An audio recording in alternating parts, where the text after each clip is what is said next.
Assalamualaikum warahmatullahi wabarakatuh. Selamat siang Ibu dosen dan teman-teman sekalian. Perkenalkan, kami dari kelompok 6 yang beranggotakan saya Kendra Isnaryani sebagai moderator dan pemateri pertama, kemudian ada Agis Narwati sebagai pemateri kedua, lalu Giska Adelia sebagai pemateri ketiga, selanjutnya Gretsia Angel sebagai pemateri keempat, dan terakhir Haninda Laksita Setiani sebagai pemateri kelima. Di sini kami akan menjelaskan mengenai need assessment, serta sarana dan prasarana bimbingan dan konseling di sekolah. Sebelum memasuki materi lebih lanjut, ada baiknya kita mengenal apa itu need assessment. Need dapat berasal dari manusia, pekerjaan, dan organisasi. Pengertian need assessment adalah proses analisis data dalam mengidentifikasi gap atau kesenjangan antara kinerja saat ini dengan kinerja yang diharapkan, sehingga dapat diperoleh data mengenai kebutuhan pelatihan.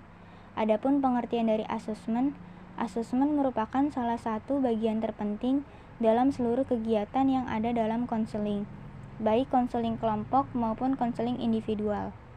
Asesmen dalam bimbingan dan konseling merupakan bagian yang terintegral dengan proses terapi maupun semua kegiatan bimbingan dan konseling itu sendiri. Pada umumnya, asesmen dalam bimbingan dan konseling dapat dilakukan dalam bentuk laporan diri, performance test, tes psikologis, observasi, wawancara, dan sebagainya. Selanjutnya ada fungsi asesmen. Fungsi asesmen dibagi menjadi 5. Yang pertama, menstimulasi klien maupun konselor mengenai berbagai permasalahan. Yang kedua, menjelaskan masalah yang senyatanya. Yang ketiga, memberi alternatif solusi untuk masalah. Yang keempat, menyediakan metode untuk memperbandingkan alternatif sehingga dapat diambil keputusan. Dan yang kelima, memungkinkan evaluasi efektivitas konseling. Materi selanjutnya akan disampaikan oleh Agisna. Asesmen yaitu yang pertama orientasi masalah, yang kedua identifikasi masalah, yang ketiga memilih alternatif solusi dari berbagai alternatif, yang keempat pembuatan keputusan alternatif pemecahan masalah, dan yang kelima verifikasi. Fungsi need assessment. Fungsi yang pertama mengidentifikasi kebutuhan yang relevan dengan pekerjaan atau tugas sekarang, yaitu masalah apa yang mempengaruhi hasil pembelajaran. Yang kedua, mengidentifikasi kebutuhan mendesak yang terkait dengan finansial, keamanan, atau masalah yang mengganggu pekerjaan atau lingkungan pendidikan. Yang ketiga, menyajikan prioritas untuk memilih tindakan. Dan yang keempat, memberikan data basis untuk menganalisa efektivitas pembelajaran. 6 need yang biasa digunakan untuk merencanakan dan mengadakan analisis kebutuhan. Yang pertama, kebutuhan normatif, yang kedua, kebutuhan kooperatif, yang ketiga, kebutuhan yang dirasakan, yang keempat, kebutuhan yang diekspresikan, yang kelima, kebutuhan masa depan, dan yang terakhir, kebutuhan identitas yang mendesak. Ruang lingkup asesmen yaitu sistem asesmen, program planning, program implementation, program certification, program improvement. Pengaplikasian asesmen. Yang pertama, asesmen teknik tes asesmen. Kronberg tahun 1960 mengatakan tes merupakan prosedur sistematis untuk membandingkan tingkah laku dua orang atau lebih, dan pada tahun 1970 sampai dengan 1977 beliau menyempurnakan pengertian tes sebagai prosedur sistematis yang digunakan untuk mengobservasikan dan menggambarkan tingkah laku dengan menggunakan bantuan skala angka atau kategori tertentu. Nah, jenis-jenis asesmen teknik tes yaitu tes prestasi, tes bakat, tes minat, dan tes kepribadian. Asesmen teknik non-tes. Prosedur perancangan, pengadministrasian, pengolahan, analisis, dan penafsirannya relatif lebih sederhana sehingga mudah untuk dipelajari dan dipahami. Jenis-jenis asesmen teknik non-tes. Yang pertama ada daftar cek masalah, 2 alat ungkap masalah umum, 3 alat ungkap masalah belajar, 4 wawancara, 5 sosiometri, 6 observasi, 7 angket, 8 inventori tugas perkembangan, dan yang terakhir waktu asesmen. Efek dari asesmen yang pertama, konseli merasa bahwa konselor memahami masalahnya. 2. Menimbulkan perasaan lega pada diri konseli. 3. Konseli merasa memiliki pengharapan. 4. Konseli termotivasi melakukan perubahan yang diperlukan. Dampak negatif dari asesmen. Yang pertama, timbulnya kecemasan pada diri konseli. 2. Konseli merasa diinterogasi. 3. Konseli merasa dievaluasi dan bertanya-tanya bagaimana sebenarnya keadaan dirinya. Sarana dan prasarana bimbingan konseling di sekolah. Konsep sarana dan prasarana BK dalam Perdiknas nomor 24 tahun 2007. Sarana adalah perlengkapan pembelajaran yang dapat dipindah-pindah. Sarana berarti alat langsung untuk mencapai tujuan pelayanan konseling seperti buku, instrumen konseling, alat elektronik, pengolahan dan penyimpanan data siswa, perlengkapan kantor, dan sebagainya. Sedangkan prasarana adalah fasilitas dasar untuk menjalankan fungsi sekolah atau madrasah. Prasarana berarti alat tidak langsung untuk mencapai tujuan dalam pelayanan konseling seperti lokasi atau tempat ruangan konseling dan sebagainya. Materi selanjutnya adalah sarana bimbingan konseling. Dalam sarana bimbingan konseling ini terdapat 3 komponen di dalamnya. Yang pertama itu ada instrumen pengumpulan data yang berisikan tentang pedoman wawancara, pedoman observasi, ada kuesioner, ada daftar isian untuk keterangan pribadi siswa, lalu ada instrumen sosiometri, ada juga laporan hasil konseling, ada laporan studi kasus, ada skala sikap, ada AUM umum dan PTSDL, dan juga ada beberapa alat investori atau tes untuk penelusuran bakat dan minat. Komponen kedua itu ada alat penyimpanan data yang isinya itu ada buku catatan dan komputer. Komponen terakhir yang ketiga adalah perlengkapan teknis. Nah, perlengkapan teknis adalah alat-alat atau media yang sering digunakan untuk keperluan layanan bimbingan seperti buku paket bimbingan. Itu bimbingan pribadi, sosial, belajar maupun karir. Nah, selain itu juga ada rekaman tape recorder, ada video, slide, dan sebagainya. Materi selanjutnya adalah prasarana BK. Prasarana konseling dapat dibagi dalam beberapa kelompok. Yang pertama, prasarana bangunan yang mencangkup lahan dan bangunan gedung baik untuk keperluan ruang kerja guru pembimbing, ruang konseling perorangan, ruang kegiatan, ruang tamu, ruang komputer, ruang media konseling, ruang ibadah, dan lain-lain. Yang kedua, prasarana umum berupa air, sanitasi, listrik, jaringan telekomunikasi, transportasi, parkiran, dan taman. Prasarana ketiga adalah prasarana dasar, yaitu adanya ruangan untuk masing-masing konselor sebagai tempat konselor bekerja sehari-hari secara bebas untuk merencanakan aktivitas pelayanan, menerima peserta didik dan pihak-pihak lain yang memerlukan layanan. Lalu, menyelenggarakan kegiatan layanan konseling dengan sasaran perorangan dan aktivitas profesional lainnya. Menurut ahli Tantawi tahun 1995, prasarana ruangan bimbingan dan konseling terdiri atas 1. Ruang kerja guru pembimbing. Ruangan ini merupakan tempat para guru pembimbing bekerja. Sebaiknya ruangan ini letaknya berdekatan dengan ruang-ruang lainnya. Yang kedua, ruang konseling. Ruang konseling merupakan tempat melakukan kegiatan konseling, terutama kegiatan konseling perorangan.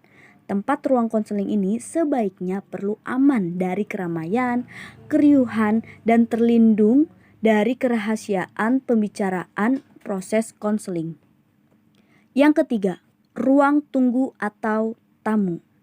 Tempat para siswa atau tamu untuk menunggu baik untuk keperluan konseling, konsultasi, atau pengumpulan data. Di ruangan ini, sebaiknya disediakan bahan-bahan bacaan ringan untuk para tamu, seperti brosur-brosur yang berisi informasi atau pengumuman.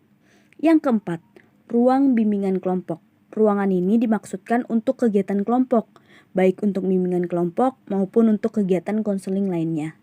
Yang kelima, ruang perlengkapan atau dokumentasi. Ruang tempat penyimpanan data atau informasi yang digunakan dalam pemberian layanan konseling. Nah, ruangan ini itu dapat juga berfungsi sebagai tempat penyimpanan alat-alat dan instrumen konseling yang setiap saat mudah untuk dijangkau oleh para guru pembimbing untuk memerlukan layanan konseling. Materi selanjutnya adalah kelengkapan administrasi bimbingan konseling. Dalam melakukan kegiatan bimbingan dan konseling di sekolah, perlu diadakannya atau disediakannya kelengkapan administrasi. Nah, beberapa alat perlengkapan administrasi pelayanan konseling yang diperlukan dan disediakan di dalam ruang konseling. Menurut ahli Tantawi tahun 1995 sebagai berikut. Yang pertama, harus ada belangko, surat-surat seperti surat panggilan kepada siswa, surat undangan atau panggilan orang tua, surat pemberitahuan kunjungan rumah, belangko laporan bulanan atau semesteran, belangko satlan, ada satkung, dan serta arsip surat-surat lain. Yang kedua, ada kartu laporan konseling, yaitu kartu yang digunakan untuk mencatat setiap kegiatan pemberian layanan konseling, perorangan maupun konseling kelompok. Yang ketiga, ada catatan konferensi kasus, yaitu catatan untuk setiap kegiatan konferensi kasus yang dilaksanakan.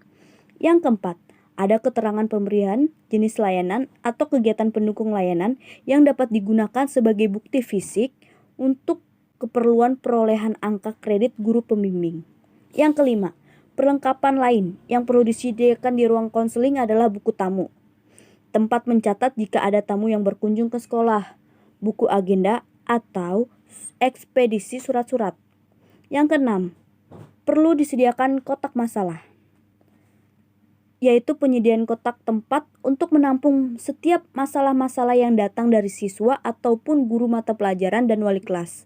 Guru pembimbing sewaktu-waktu dapat membaca tulisan-tulisan ini yang telah dimasukkan oleh siapa saja ke dalam kotak masalah ini. Dan bahan itulah yang akan merupakan menjadi masukan dalam menyusun program layanan konseling di sekolah. Yang terakhir itu adalah papan pengumuman, yaitu tempat informasi yang perlu diketahui oleh para siswa ataupun para guru-guru dalam hubungannya dengan kegiatan pelayanan konseling di sekolah. Sekian materi dari saya, selanjutnya akan dijelaskan oleh Haninda. Haninda, dipersilahkan. Baik, terima kasih Gretsia. Selanjutnya, saya akan memaparkan mengenai pengadaan dan juga pengelolaan sarana dan prasarana. Dalam merumuskan pengadaan sarana dan prasarana bimbingan dan konseling, langkah-langkah yang bisa dilakukan adalah yang pertama, melakukan analisis kebutuhan, baik itu sarana dan juga prasarana. Kemudian dilanjutkan dengan pembuatan proposal pengadaan untuk selanjutnya melakukan rapat kerja dengan kelompok kerja. Setelah melakukan rapat kerja, kita bisa mengusulkan kepada kepala sekolah atau kepada pihak sekolah untuk selanjutnya ditindaklanjuti. Kemudian pengelolaannya juga berbagai sarana dan prasarana bimbingan dan konseling yang ada itu harus dipelihara dan juga dirawat dengan baik secara berkala maupun setiap saat agar dapat dimanfaatkan lebih lama. Hal tersebut dilaksanakan dalam bentuk perbaikan dan juga pemeliharaan, seperti perbaikan lampu-lampu penerangan ruangan, perbaikan atau penggantian instalasi listrik, perbaikan alat-alat elektronik, perbaikan meja atau kursi kerja, pemeliharaan atau perawatan ruangan konseling, pemeliharaan atau perawatan tempat ibadah, dan juga pemeliharaan atau perawatan instrumen konseling, serta semua sarana dan prasarana konseling lainnya. Selanjutnya ada masalah dan solusi. Untuk masalah, pada umumnya ruangan konseling itu belum memiliki ruangan untuk kegiatan kelompok.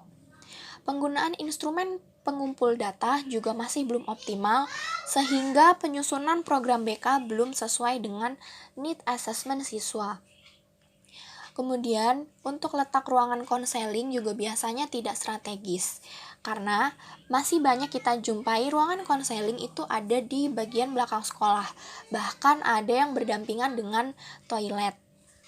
Kemudian, ruangan konseling yang tidak memadai sehingga asas kerahasiaan kurang terjaga, seperti masih menyarunya ruangan BK dengan ruangan guru, sehingga saat proses konseling berlangsung, itu bisa terdengar oleh orang-orang di luar ruangan konseling. Kemudian, pada umumnya juga, ruangan konseling ini berukuran kecil dan juga sangat sempit, sehingga guru pembimbing ini tidak memiliki ruangan sendiri-sendiri.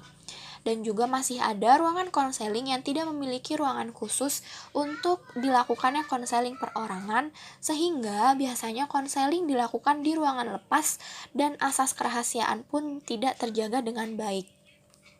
Selain itu, sarana pengunjung pun tidak memadai, seperti tidak adanya lemari khusus penyimpanan himpunan data siswa, dan juga tidak adanya instrumen pengumpul data, tidak tersedianya berbagai belangko yang dibutuhkan untuk pelayanan, bahkan masih ada ruangan konseling yang belum memakai seperangkat komputer. Tetapi, masalah-masalah tersebut juga ada solusinya. Dari beberapa permasalahan ditemukan di lapangan, perlu kiranya dilakukan upaya solusi konkret untuk memecahkan, antara lain dengan memberdayakan guru BK atau konselor untuk membuat inventarisir pengadaan serta pemeliharaannya sarana dan prasarana BK, juga untuk mengkoordinasikan bersama kepala sekolah dan melalui kerjasama berbagai pihak, seperti menata sebaik-baiknya ruangan yang telah diberikan untuk pelayanan konseling. Kemudian, letak ruangan yang tidak strategis, hendaknya guru pembimbing itu bisa lebih kreatif agar ruangan tersebut dapat menjadi lebih nyaman untuk pelayanan konseling. Dan jika ruangan terlalu kecil, usahakan tetap ada suatu ruangan khusus untuk pelayanan konseling perorangan. Jika tidak memungkinkan untuk membuat ruangan guna kegiatan kelompok, maka guru pembimbing dapat memanfaatkan ruangan lain untuk dilakukannya kegiatan tersebut. Dan untuk kelengkapan sarana pelayanan konseling, dibutuhkan kerjasama antara guru pembimbing dengan kepala sekolah untuk pengadaan semua hal yang dibutuhkan. Maka dari itu, kondisi sarana dan prasarana yang minim hendaknya tidak dijadikan alasan bagi guru pembimbing untuk tidak melaksanakan kegiatan bimbingan dan konseling. Namun hendaknya dapat dijadikan motivasi untuk bekerja lebih baik. Sekian pemaparan materi dari saya. Selanjutnya saya kembalikan kepada moderator. Terima kasih. Baik, teman-teman semua, itulah hasil presentasi dari kelompok kami mengenai need assessment serta sarana dan prasarana bimbingan dan konseling di sekolah. Selanjutnya, kami akan membuka sesi tanya jawab. Bagi teman-teman yang ingin bertanya, kami persilakan. Sekian presentasi dari kelompok kami, kurang lebihnya mohon maaf. Terima kasih. Wassalamualaikum warahmatullahi wabarakatuh.